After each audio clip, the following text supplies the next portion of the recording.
Olá, seja bem-vindo ao Papo Biz, eu sou Antônio Neto e nesse episódio nós vamos mergulhar em um fenômeno que está transformando o Brasil em todas as dimensões, o crescimento evangélico.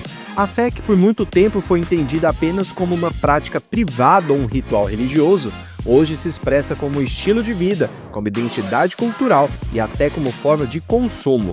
E para entender melhor sobre essa mudança, eu vou trazer uma pesquisa desenvolvida pela Artplan, que mostra como o evangelismo já molda o mercado, a cultura e o comportamento de consumo no país.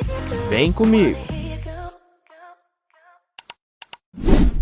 O Brasil está vivendo uma transformação de proporções históricas. Os evangélicos, que em 1991 representavam apenas 9% da população, em 2010 já eram 22% e, segundo o censo de 2022, chegaram a 26,9%. E o que isso significa? Significa que quase um terço do país já se reconhece como evangélico. E esse número está crescendo especialmente entre os jovens. Entre os adolescentes de 12 e 19 anos, 47% se declararam como evangélicos, contra 32% de católicos. E alguns estados, como Acre e Rondônia, já vivem essa virada de religião. Lá, os evangélicos já são a maioria. E não é apenas um crescimento quantitativo, é um rejuvenescimento que garante longevidade ao movimento. E isso impacta diretamente o consumo, a linguagem, política e comportamento. E para entender melhor essa mudança, eu vou trazer uma análise completa da pesquisa Cultura, Consumo e Transformação, o impacto do crescimento evangélico no Brasil, que foi desenvolvida pela agência Artplan, que traz muitos insights interessantes sobre um olhar para esse mercado. Diferente da Igreja Católica, que opera como uma hierarquia mais rígida, o evangelismo no Brasil funciona de uma forma descentralizada. Qualquer um pode abrir uma igreja, muitas vezes sem burocracia ou CNPJ, e não existe um número mínimo de membros. Só em 2019 foram abertas mais de 6 mil igrejas evangélicas no Brasil, uma média de 17 por dia. Essa flexibilidade fez com que as igrejas evangélicas se multiplicassem rapidamente, especialmente nas periferias urbanas, ocupando espaços onde a Igreja Católica não chegou. O resultado é uma capilaridade impressionante. Cada templo não é só um espaço de culto, mas pode ser também um centro comunitário, um lugar de acolhimento e até um polo cultural. A pesquisa tratou de um conceito que chamou de sacralização do consumo. E o que isso significa? Bem, por muito tempo, sob a influência do protestantismo clássico, para o público evangélico, o consumo foi visto como mundano, um risco espiritual, algo do qual o crente precisava se distanciar. Mas essa lógica foi se transformando radicalmente nas últimas décadas. O que antes era uma subcultura, visto como periférico ou à margem da sociedade, hoje se resigna e ganha força de mainstream. O consumo deixou de ser um risco espiritual para se tornar um ritual de identidade, uma forma de pertencer, o que muda totalmente a lógica e o alcance evangélico. Não se trata apenas de comprar bíblias ou CD gospel. O que vemos é algo muito mais profundo. O consumo virou um ato devocional. Roupas, música, streamings, livros, eventos, tecnologia e até finanças passam a carregar significado espiritual. A fé não substitui a cultura pop, ela a transforma.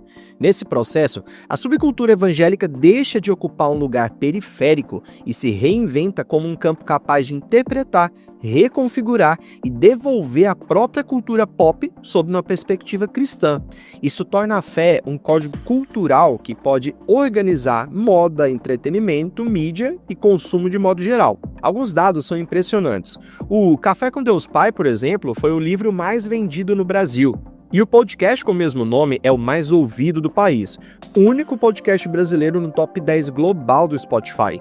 A moda fitness evangélica cresceu mais de 400% nas vendas online. Igrejas criaram bancos digitais próprios, como o Clava Forte Bank da Igreja Batista da Lagoinha. E a música gospel já está mainstream, com categorias próprias, inclusive em premiações como o Prêmio Multishow. O consumo nesse contexto deixa de ser um ato funcional e se torna uma linguagem simbólica de pertencimento. E quem são os evangélicos? Bem, quando a gente fala em evangélico no singular, a gente está caindo numa armadilha. Esse grupo é muito mais plural do que costuma ser representado. Há alguns anos, a imagem mais popular era muito caricata: mulheres de saia jeans, homens muito rígidos, isolados do mundo. Mas essa visão simplesmente não dá conta dessa realidade contemporânea. Hoje, existem mulheres que malham, viajam, usam biquíni e continuam expressando a sua fé de forma legítima. Existem jovens que consomem cultura pop, mas ressignificam esses códigos à luz da espiritualidade. Existem igrejas históricas, pentecostais, neopentecostais, independentes e novos movimentos que escapam de qualquer rótulo simplista. Em outras palavras, não há um perfil único. Existem subculturas evangélicas que vão se expandindo e dialogando com a sociedade em camadas diferentes. Um destaque que chama atenção na pesquisa é o retorno de movimentos mais conservadores, que se expressam em grupos ou tendências de comportamento e nas mídias digitais. Um exemplo é a nova masculinidade evangélica. Movimentos como os legendários criaram uma mistura de fé, performance física e uma catarse em eventos que chegam a custar mais de R$80 mil. São experiências que reúnem centenas de homens com celebridades participando, gerando mais de 48 mil conversas nas redes sociais só em 2024. Ao mesmo tempo, esses eventos recebem críticas: elitismo, mercantilização da fé e o reforço de papéis tradicionais de gênero. E isso não é isolado, tem a ver com tendências globais como as trade wives, que são as mulheres que resgatam seus papéis domésticos sob uma estética vintage, ou também o movimento da machosfera, que tenta reafirmar masculinidades conservadoras em um contexto de mudanças sociais. Muito disso se apoia no conceito da nostalgia, um saudosismo que não é só memória afetiva, mas uma resposta às angústias do presente. E aqui está um ponto-chave da pesquisa. No fundo, o que está em jogo é a necessidade de pertencimento.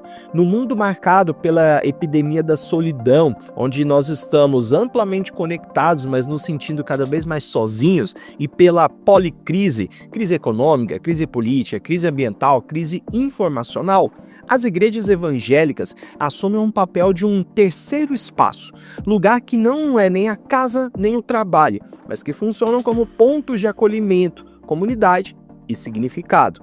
Nesse sentido, a religião não é apenas uma fé privada, é reencantamento do mundo. O culto vira show, rede social, mercado. O consumo vira identidade, devoção e ritual. O evangélico deixa de ser um estereótipo e passa a ser um consumidor cidadão, que produz, resigna e reconfigura códigos culturais para viver sua espiritualidade no dia a dia. A pesquisa mostra ainda que essa diversidade também se reflete em 3 grandes correntes teológicas evangélicas, cada uma impactando de um jeito a relação com o consumo. A primeira é a teologia da prosperidade. Nela, a fé está ligada a conquistas materiais. Disciplina espiritual se traduz em sucesso financeiro. Daí nascem livros de autoajuda cristã, cursos de gestão devocional e produtos que simbolizam vitória. Mas há um risco. Quando a promessa não se cumpre, a culpa recai sobre o fiel, reforçando uma meritocracia espiritual. A segunda teologia destacada na pesquisa é a guerra espiritual. O mundo é visto como um campo de batalha entre Deus e o mal. Isso impacta o consumo. O que vestir, o que ouvir, o que comprar pode ser questão de discernimento. Marcas são boicotadas ou apoiadas dependendo da sua aderência aos valores da fé. Essa lente faz dos evangélicos um público crítico, sempre avaliando a adequação ética do produto e das campanhas de determinadas marcas. E a terceira corrente é a teologia do domínio. Ela defende que os cristãos devem ocupar lideranças nas 7 montanhas da sociedade: governo, mídia, economia, educação, religião, artes e entretenimento. É uma visão de protagonismo cultural que se expressa em política, empreendedorismo e na produção criativa. O interessante é que essas 3 visões não são excludentes, elas se misturam no dia a dia das igrejas, gerando uma diversidade interna muito complexa que foge das caricaturas. Para além das questões culturais, a pesquisa mapeou ainda os mapas de consumo da fé. Aqui o estudo mostra como a fé se materializa nas práticas de consumo. Para começar, vamos falar de moda. A moda evangélica deixou de ser uma caricatura de saias longas e coques presos e se tornou uma arena de criatividade, estilo e performance identitária. Mas não se trata apenas de estética, a moda se torna testemunho público de fé. E os dados da pesquisa mostram isso de uma forma muito clara. O consumo de roupas e acessórios entre os evangélicos é 4% superior à média brasileira. Quando falamos de joias e bijuterias, esse índice sobe para 25% acima da população brasileira. E no caso dos smartwatches, a diferença é de 22%. Ou seja, não se trata de um público isolado do mercado, mas de consumidores ativos que se apropriam das tendências com seus próprios códigos. Nesse tópico, a gente vê também o crescimento da chamada moda modesta, que propõe uma estética que valoriza o que é discreto e reservado sem abrir mão da sofisticação. É uma maneira de se arrumar para louvar, transformando a vestimenta em um reflexo dos valores protestantes. Nas redes sociais, influenciadoras cristãs criam vídeos no formato Get Ready With Me, com cortes rápidos mostrando passo a passo para montar o look para ir para o culto, narrações descontraídas e trilhas sonoras, muitas vezes, claro, com músicas gospel de fundo. Algumas situações trazem um desafio extra para quem segue os princípios da moda modesta, falando do verão, da praia, da piscina ou mesmo da prática de atividades físicas. São contextos onde a exposição do corpo é culturalmente mais aceita, mas onde muitas mulheres cristãs buscam manter um jeito de se vestir alinhado aos valores do recato e respeito. Nesse cenário, ganham espaços as marcas especializadas e as criadoras de conteúdo que pensam especificamente nesses momentos. Elas desenvolvem e divulgam looks que cobrem mais o corpo, evitam a transparência e priorizam o conforto. Tudo isso sem abrir mão da elegância e do estilo. Um mercado que vai desde biquínis ao estilo fitness evangélico, que ganham as academias. Deu para perceber que o púlpito virou passarela simbólica, ditando tendências de consumo e de look. Outro mapa de consumo mapeado pela pesquisa é o das finanças. A relação com o dinheiro não é apenas prática, mas simbólica. Disciplina e espiritualidade caminham juntas, o que fica claro quando a gente olha para os dados. A pesquisa mostrou que 78% dos evangélicos afirmam que hoje gastam com mais cuidado do que antes, e 74% se informam bem antes de qualquer investimento. Ou seja, educação financeira é uma virtude cultural nesse público, mas ao mesmo tempo, 65% reconhecem que querem poupar, mas não conseguem. É uma tensão entre o desejo de disciplina e os limites da realidade econômica.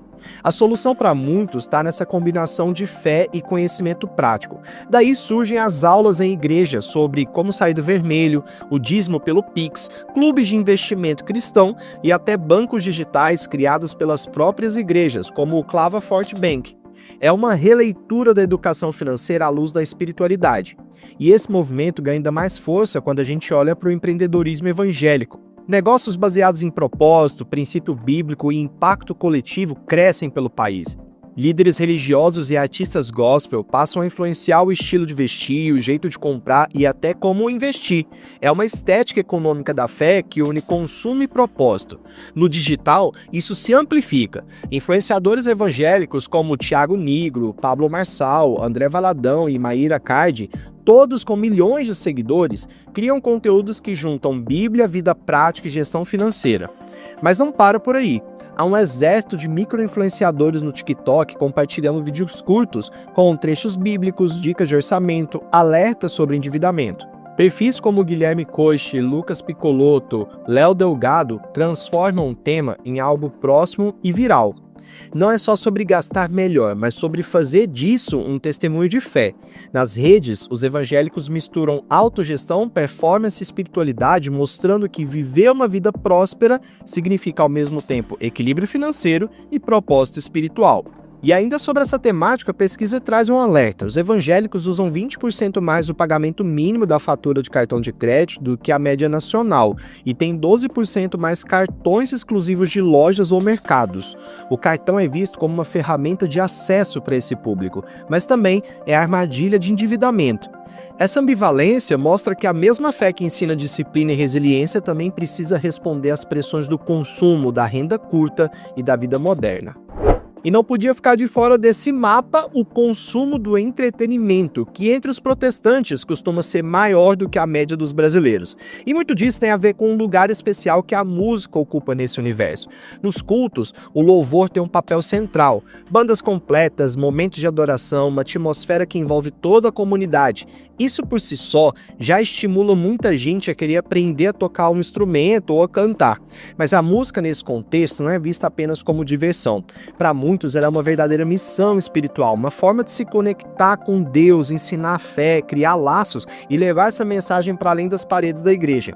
Além disso, o gospel deixou de ser nichado e se tornou mainstream. O caso mais emblemático é, de novo, o Café com Deus Pai, que foi o livro mais vendido do Brasil em 2023, dobrou seu número de vendas em 2024, com 185 mil exemplares, e hoje é um podcast líder absoluto, o único brasileiro entre os 10 mais ouvidos no mundo no Spotify. Esse sucesso revela como o formato devocional curto, integrado à rotina, é uma espécie de liturgia portátil, perfeita para a lógica do scroll e do consumo digital. Mas o movimento vai muito além dos livros e podcasts. No stream, séries como The Chosen romperam a barreira do setor cristão e passaram a disputar o mesmo espaço de grandes produções globais. Nas plataformas digitais, o impacto é ainda mais surpreendente. Portais de notícia e de fofoca evangélica, como o Guia-me ou o Fuxico Gospel, registram mais visitas mensais do que veículos históricos do mainstream, como o Jornal Meia Hora ou a revista Contigo. Isso mostra que o evangélico não consome apenas o que é cristão, mas está criando sua própria infraestrutura de mídia, capaz de competir e superar marcas consolidadas. No fundo, o entretenimento gospel não é mais alternativo, ele é um ecossistema cultural completo, que vai do púlpito digital ao show de Réveillon, das playlists do Spotify, à estética de igrejas de parede preta com show de luzes e som. Vamos para mais um mapa de consumo da fé? Agora na saúde e bem-estar. O universo evangélico não está mais restrito à lógica tradicional de religiosidade. Hoje esse tema é trabalhado como forma mais ampla, integrando corpo, mente e espiritualidade. De um lado, surgem as academias cristãs, locais onde o treino físico deixa de ser visto como um espaço de vaidade ou de competição e passa a ser ressignificado como um lugar de propósito, comunhão e fortalecimento da fé. A prática do exercício se torna assim uma extensão do discipulado, cuidar do corpo como parte do cuidado espiritual. Dentro desse contexto, vemos suplementos alimentares voltados para o público cristão e até mesmo produtos de sexualidade com uma estética mais suave e linguagem educacional, buscando integrar prazer e fé de uma forma mais responsável e aberta. Esse movimento revela uma tendência interessante. A religião passa a habitar também o universo do consumo íntimo, um território historicamente tratado com silêncio ou tabu. Segundo reportagens recentes, o comércio de artigos eróticos voltados ao público evangélico tem crescido. O discurso de prazer com responsabilidade tem se fortalecido, abrindo espaço para uma reinterpretação do sexo dentro da vida cristã. No TikTok, o debate rende milhares de visualizações, mostrando uma geração mais aberta a discutir como sexualidade e santidade podem conviver no mesmo espaço, como a trend cristão pode. A existência de sex shops voltadas exclusivamente ao público gospel é um sinal claro desse movimento. Linguagem mais leve, mais didática, tentam romper com o estigma do pecado ou culpa, reposicionando o prazer como parte da vida conjugal e da própria vivência religiosa. Mas não para por aí. Esse movimento acompanha uma transformação cultural maior. O mercado de wellness, uma indústria bilionária que nos últimos anos tem oferecido produtos e experiências voltadas a curar a mente, o corpo e a alma. O devocional deixou de ser uma prática restrita ao espaço da igreja ou ao silêncio do quarto. Hoje, ele se tornou um conteúdo de rotina, um ritual digital compartilhado por muita gente, especialmente entre os jovens. Os vídeos e posts devocionais trazem formatos simples e acessíveis. Leitura bíblica curta, um momento de oração, uma reflexão rápida, tudo isso pensado para caber na rotina diária de quem quer manter uma conexão constante com Deus. E esse feed devocional adota uma estética de lifestyle. Paletas de cores suaves, cenários clean, edições leves e trilhas sonoras que reforçam um ambiente de equilíbrio. Nessa dinâmica, a religião não é vista apenas como um compromisso ritualístico, mas um conceito aspiracional, algo que representa status cultural, qualidade de vida e bem-estar. E esse movimento é particularmente forte entre a geração Z e os millennials, jovens que cresceram entre crises sucessivas, ansiedade, esgotamento e encontram na espiritualidade uma forma legítima de restaurar controle, disciplina e estabilidade em meio ao caos.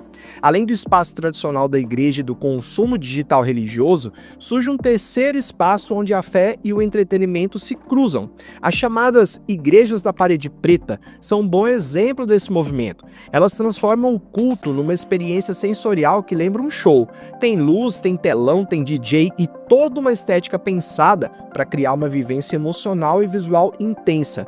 É religião, mas com linguagem de entretenimento contemporâneo. E não para por aí. São festivais, show gospel, balada sem álcool, evento de dança, teatro, experiências sensoriais que transformam o religioso em uma vivência cultural mais ampla.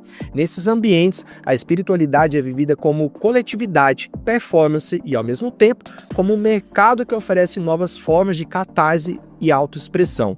O entretenimento religioso não é mais restrito ao louvor ou às apresentações musicais. Ele se expande para uma lógica de experiência total, criando uma atmosfera que é ao mesmo tempo sagrada e pop.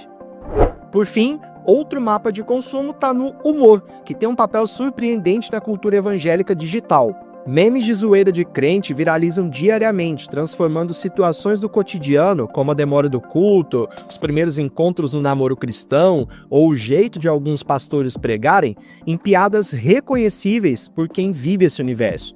Mas não se trata apenas de diversão.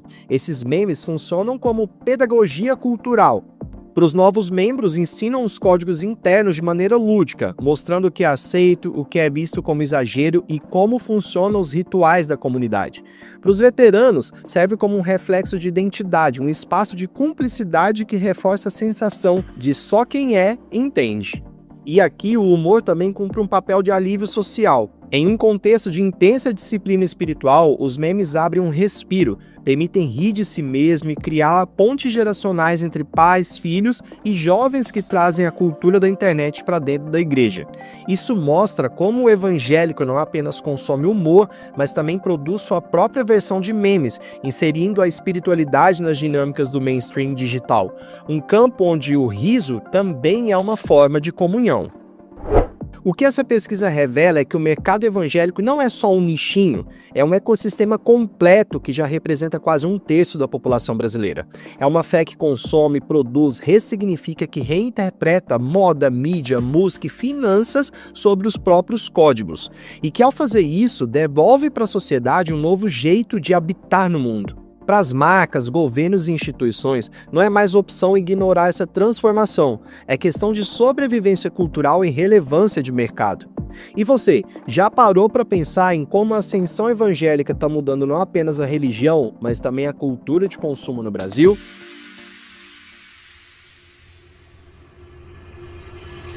Se você gostou desse episódio, não esqueça de seguir o Papo Biz no seu aplicativo de podcast favorito. Compartilhe com seus amigos e me siga nas redes sociais, @FreitasNeto, Neto com 2 T's, para mais conteúdo sobre marketing, negócios e comportamento do consumidor.